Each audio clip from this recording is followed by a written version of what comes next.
कहानी टीटू, मीरा और नीले नक्शे का जादू।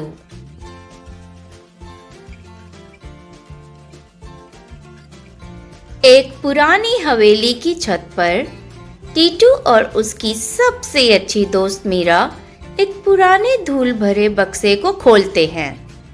टीटू को उसमें से एक पुराना नीला नक्शा मिलता है जो धीरे धीरे चमकने लगता है। मीरा अपनी आंखें बड़ी करके देखती है।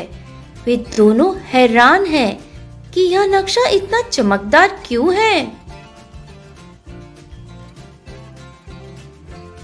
जैसे ही टीटू ने नक्शे पर हाथ रखा, उसमें से एक छोटी सी नीली गिलहरी बाहर कूदी। नमस्ते, मेरा नाम गप्पू है, गिलहरी ने चहकते हुए कहा। गप्पू ने बताया कि यह नक्शा सपनों के जंगल का है, जहां सब कुछ जादुई है। टीटू और गप्पू एक दूसरे को देखकर मुस्कुराने लगे। गप्पू ने उन्हें बगीचे के पुराने बरगद के पेड़ के पास चलने को कहा। जैसे ही मीरा और गप्पू ने पेड़ के तने को छुआ, वहां एक बड़ा सा लकड़ी का दरवाजा खुल गया। मीरा ने हिम्मत जुटाई और गप्पू का हाथ थामकर उस दरवाजे के अंदर कदम रखा। पेड़ के अंदर से सुनहरी रोशनी आ रही थी।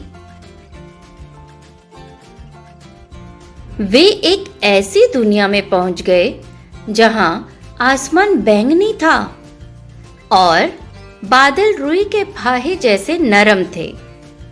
टीटू और मीरा एक उड़ने वाले बिस्किट पर बैठकर हवा में तैरने लगे। हर तरफ चॉकलेट की खुशबू आ रही थी। वे दोनों जोर जोर से हंस रहे थे क्योंकि बिस्किट उन्हें हवा में गुदगुदी कर रहा था। अचानक उनके सामने एक बड़ी चॉकलेट की नदी आई। टीटू और गप्पू ने देखा कि नदी में नाव की जगह एक बड़ा सा तरबूज तैर रहा था। गप्पू ने उछलकर तरबूज पर छलांग लगाई और टीटू को भी बुलाने लगा। नदी पर पानी मीठा था और उसमें रंग बिरंगी कैंडी मछलियां तैर रही थी। नदी पार करने के बाद मीरा और गप्पू एक ऐसे मैदान में पहुंचे जहां फूल गाना गा रहे थे। हर फूल की अपनी एक धुन थी। मीरा ने एक बड़े लाल फूल के पास जाकर अपनी पसंदीदा कविता सुनाई। फूल खुश हो गया और उसने मीरा को एक जादुई सुनहरी चाबी भेंट की। अब उन्हें बादल पहाड़ पर चढ़ना था। टीटू और मीरा ने देखा कि पहाड़ के पत्थर असल में बड़े बड़े तकिए थे। वे उन पर उछलते हुए ऊपर चढ़ने लगे। हर छलांग के साथ वे और भी ऊंचा पहुंच रहे थे। पहाड़ की चोटी पर एक छोटा सा सफेद महल चमक रहा था। महल के दरवाजे पर एक बड़ा सा ताला लगा था। टीटू ने गप्पू की मदद से उस ताले को ध्यान से देखा।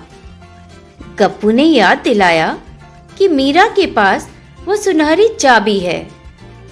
टीटू ने चाबी ली और उसे ताले में घुमाया। क्लिक की आवाज आई और दरवाजा धीरे से खुल गया।